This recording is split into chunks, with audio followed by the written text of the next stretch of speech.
Hello, how are you doing? This week I've really been enjoying diving into reading some really good, innovative fiction and fiction that's really taking me out of myself and like my mind and the my present preoccupations and things I'm worrying about. And I've really appreciated all of the support and good wishes that people have posted to me recently. So I really appreciate that. So thank you for doing that. But I've also really appreciated this new fiction I've been reading,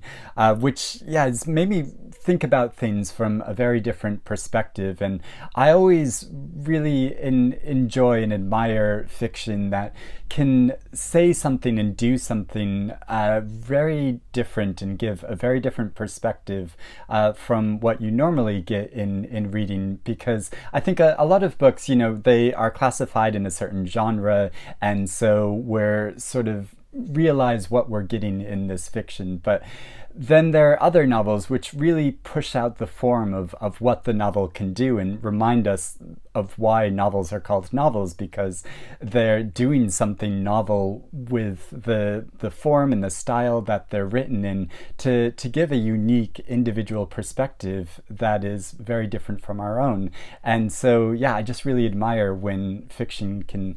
do that. And so I've been reading some books this week that I feel really do that, and I've read them specifically because they've been listed, recently shortlisted for this year's Goldsmiths Prize for fiction. And this is a book award, another book award I like to follow, and that I always really like to follow, because the mission of this book award, if you've not heard it before, is to reward fiction that really pushes the form and the boundaries of what novels can do and extends the possibilities of the form of the novel. And so they've picked some really great winners in the past, and their shortlists are always really interesting and dynamic. And this year I happen to have read a few of the books already, and then there are other ones that I already had copies of, and so I thought this will be really great to just plunge into and read some of these books. The only book on the shortlist that I don't have is called A Shock by Keith Ridgway, and I'm hoping to get a copy of that novel and read that as well. But these other ones, and one of them counts as my favorite, one of my favorite books that I've read so far this year. And so I just want to go through this list and talk about these different novels that have been shortlisted for this award and why they're so exciting and interesting and doing something really different and daring. And I think it's quite daring as a writer to write in a form which is quite unconventional, because that sort of makes it quite often, not always, but quite often not as marketable as other fiction that can be easily classified and is more sort of I guess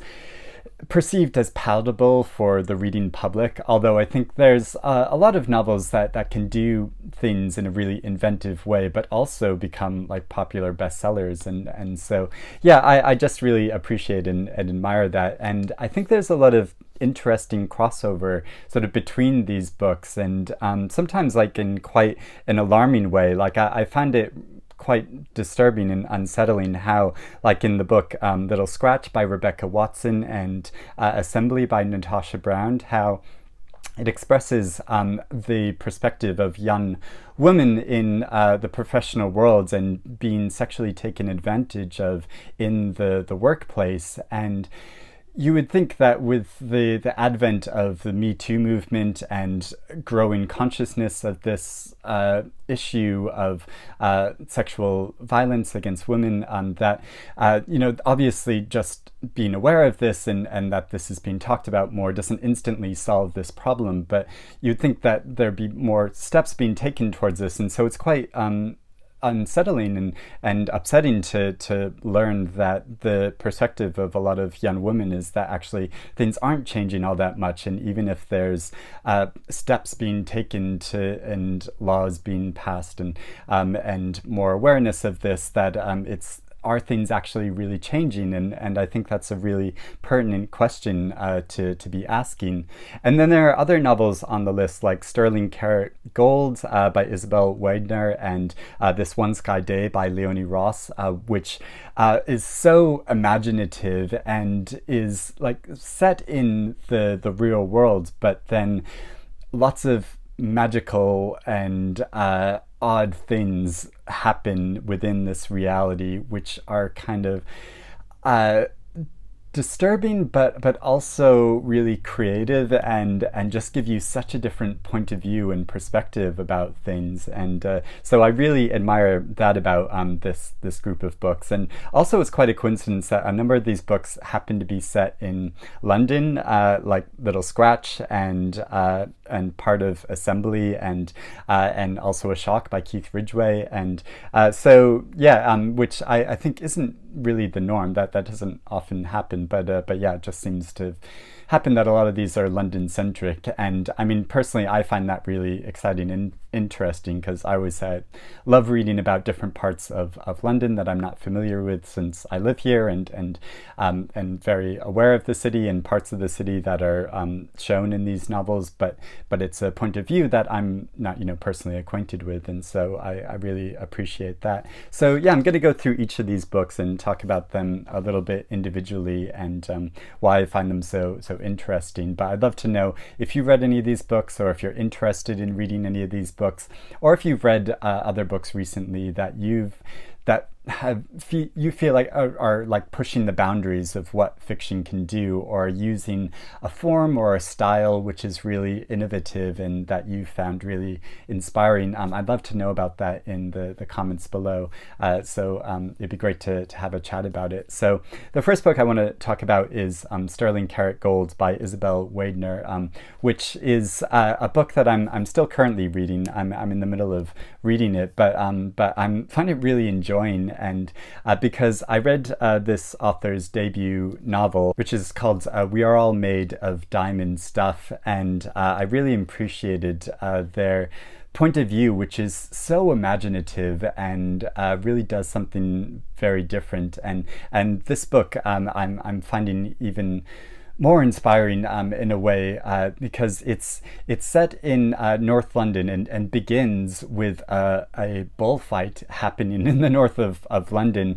which you wouldn't really expect, but the way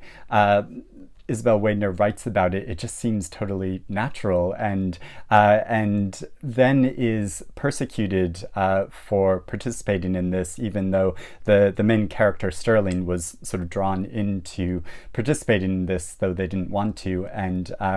is then put on trial for this, and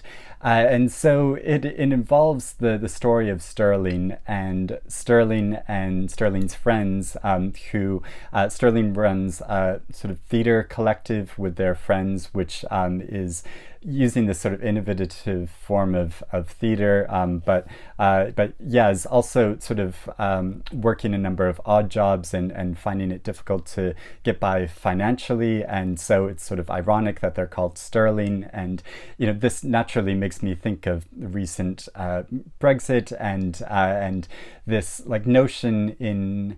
England today that like, oh, we want to get back to an old sense of England, and there have been movements in the past of like, and questions about whether the United Kingdom should join the euro and use that as their currency, but then there's like backlash against that and saying like, no, we must protect our currency and continue to use sterling as a currency. And so it's sort of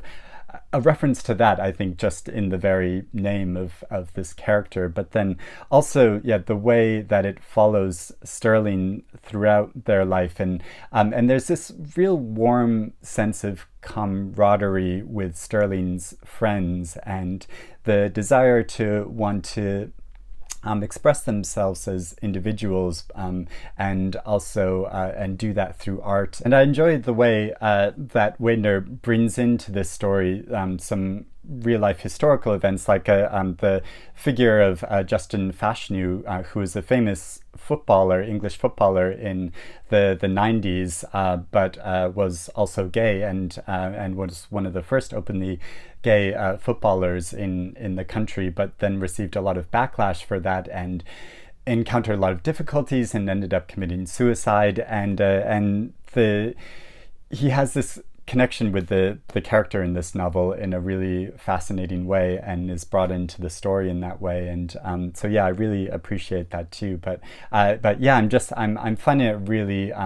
gripping and enlivening, but also yeah, informative book. There's also the novel Assembly by Natasha Brown, which has a really striking cover. And I read this earlier this summer when it first came out, and a lot of people were discussing and talking about it as a really exciting new voice in fiction. And I completely agree with that, because it's a very short novel written in a kind of stream of consciousness style, where it follows a young black woman who's working in a bank, and has quite a tense relationship with her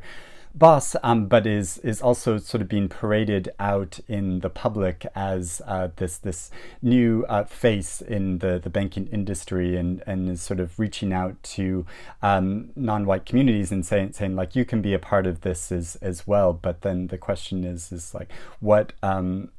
how is she really treated within this industry, and what personal sacrifices that she had to make to be a part of it. And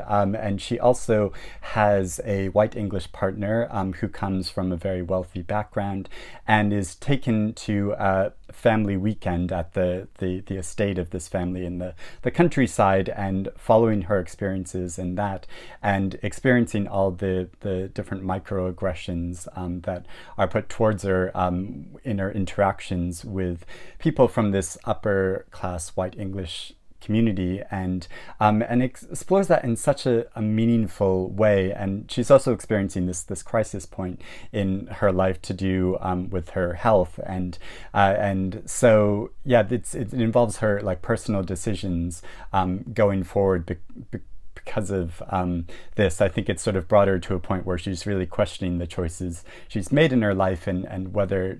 this is really where she wants to be. And it's written in such a moving and beautiful way that I just found this novel so striking. Little Scratch by Rebecca Watson is also quite a short novel. And the funny thing about this novel is that I first received this proof copy of this book way back in summer last year in 2020, and did a book haul about it, and was talking about it. And at the time it was supposed to be released that summer in July, but I think it only just came out till either the end of last year or the beginning of this year. I think it came out in the beginning of this year. But when I talked about it in that book haul video, the author saw that and tweeted about that, and because the actual form of this fiction is quite different, the actual text on the page, and so I showed that in the book haul video, and the author saw that the page I happened to open up to included some very naughty words, and so she posted this tweet about it, which was quite funny, saying that this was a reminder that she can't show this book to her grandparents because of all the naughty words in it. But yeah, so I'll be quite careful when opening up and showing this book, because yeah, she really does use a different form of it in a way where there's these different columns of texts, and this text relates to things that are happening to her simultaneously throughout the course of the day, because it follows the course of the day in her life, of this character's life, from the moment she wakes up till the moment she goes back to sleep, and follows the actual experience of her day in a way which is kind of stream of consciousness, but is mapped out in this way where there are a number of different things happening in her head at once. There's like immediately what's happening around her, which you get in sort of one column, but then you also get her thoughts and her preoccupations and the things that are going on in her mind at the same time. And it makes it slightly challenging to read in a way, but it's also really fascinating how you get this simultaneous sense of what's going on in her day. And this is another one of those books that I read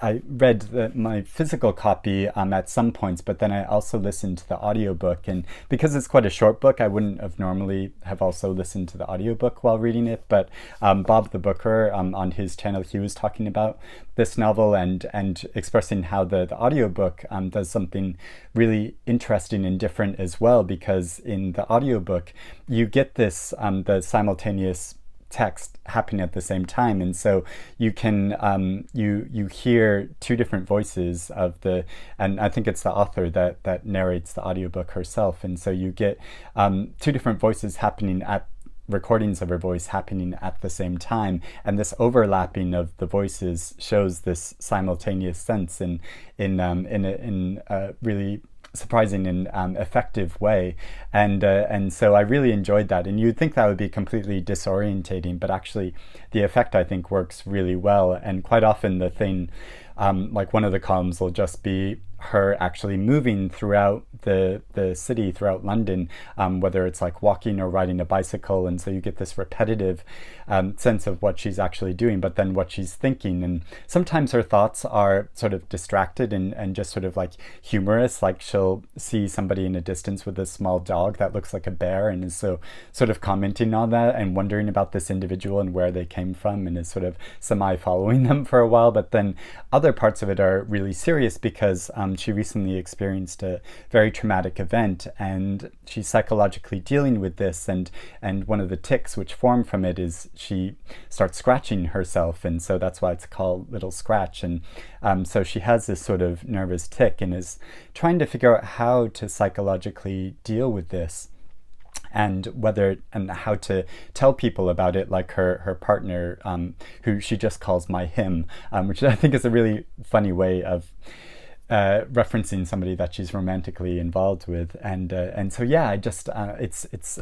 so yeah, I've just read this week and found it so exciting how she presents the text like this. It's a really different way of looking at it. And though I did find myself growing slightly irritated with her character at sometimes, but I think it's because you're just so much in her head, and I'm sure if what's going on in my head was narrated on the page, anyone else reading it would find it quite irritating as well, because just like our preoccupations are so like locked in particular to us that to other people I'm sure it can seem like quite tedious. And but yeah, overall I found it really exciting and interesting book, and it's also a book that is kind of commenting on the form of a novel and the desire to write a novel, because the character herself is a writer and wants to be a writer, and is constantly thinking about writing while working this slightly tedious job. And there's a section of the book where she's commenting on that and thinking about reading a book which is, one reviewer describes as like a thinly veiled portrait of the author herself, and is sort of critiquing that and criticizing that, when I sort of assume, though I don't like to assume, that any sort of book or narrative or character is autobiographical, but I sort of assume that this character is sort of somewhat close to the author herself, and so it's sort of funny that she's sort of commenting on that in this book, which neatly takes me on to the next book I want to talk about, Checkout 19 by Claire Louise-Bennett, which I also read this week, and which is also about a character, a young woman who wants to be a writer and is commenting on that, and but presents it in such a fascinating way. And I know quite often when we read novels about characters that wants to be writers, it can kind of feel like oh well, of course an author will write about that, and you can kind of assume that shows a kind of lack of imagination to write about, to not write about characters that are different from themselves, when obviously their life as a writer is something that preoccupies a lot of their life. But the way Claire Louise-Bennett writes about that in this novel is so different and so fascinating. So it's written in this retrospective way from a particular point in her life when she's reflecting back on her development and her sort of coming of age. But it isn't a coming of age tale that I've read before, because it's written in a way which captures more about both the reading and the writing life, and that creativity and blends that with her actual past, and so it sort of melds together. And so the sort of facts of her past and her existence are blended with these fictions that she's been creating, and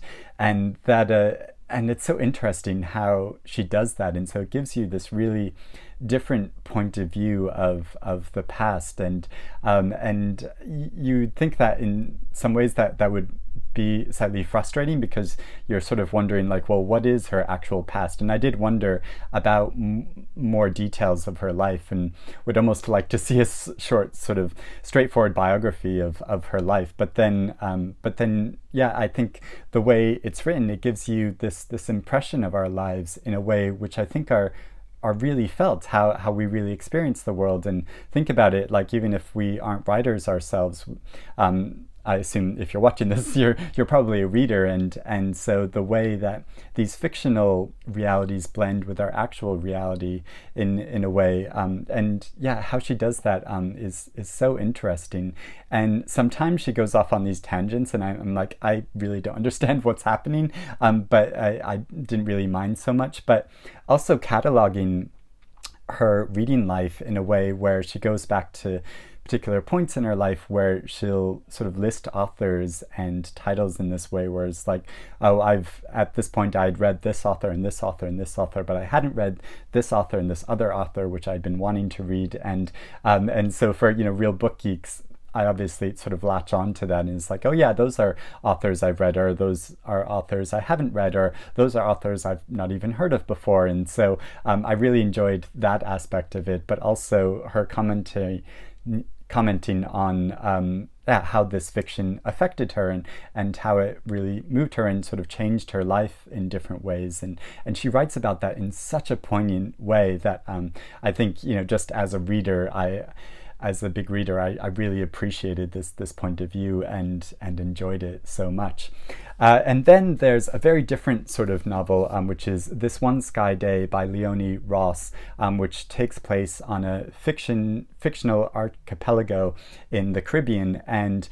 which is called Poppy Show. And so I know in America this novel was actually called Poppy Show rather than This One Sky Day, and this is absolutely one of my favorite novels that I read this year. It is so imaginative, and it just kind of like blew my mind where this novel goes, because it can be described as sort of magical realism, though I don't really like that term. It just sort of feels like a term that's been a bit overused, and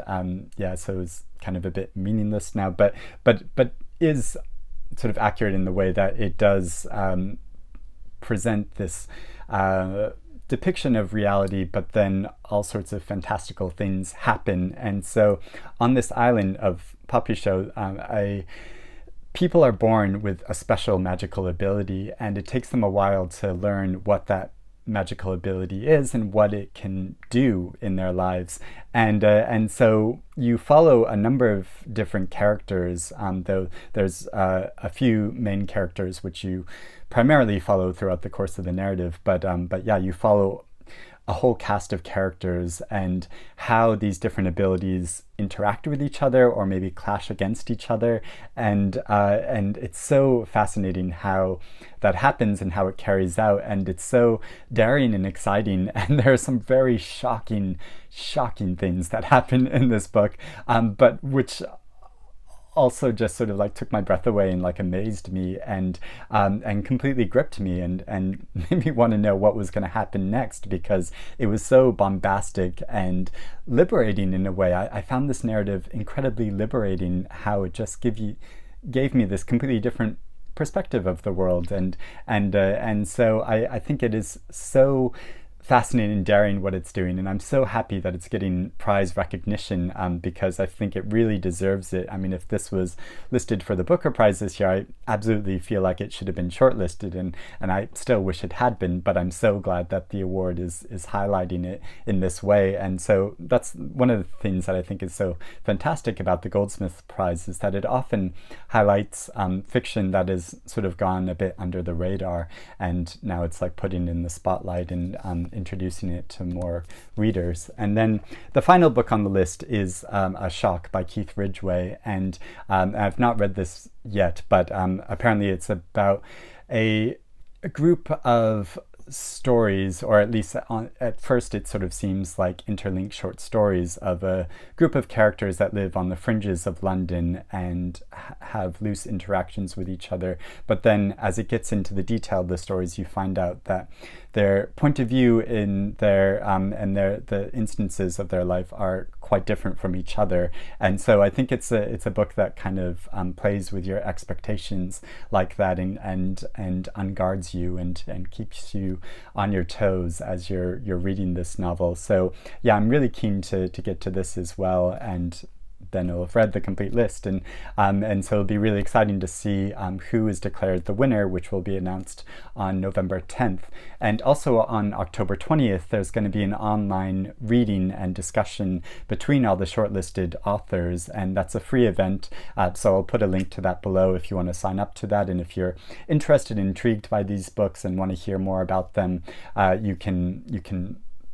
go to that event, and I'll be really excited to watch it myself and watch the discussion between these authors, because yeah, they're so fascinating and innovative what they're doing. I think it's some of the most exciting fiction that's been published today. So I'll be interested to learn more about them and hear from the authors themselves, and and to follow this prize this year. So like I said, let me know if you've read any of these books, or if you're interested in reading any of these books, or if there's any other books you've read recently which you feel like really do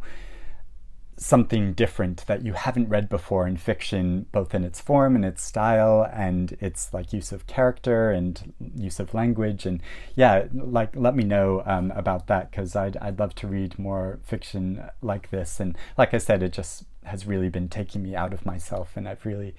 appreciated reading it recently. So yeah, I've been really enjoying that. So thank you for watching me discuss all these books, and I will speak to you again soon. Bye bye.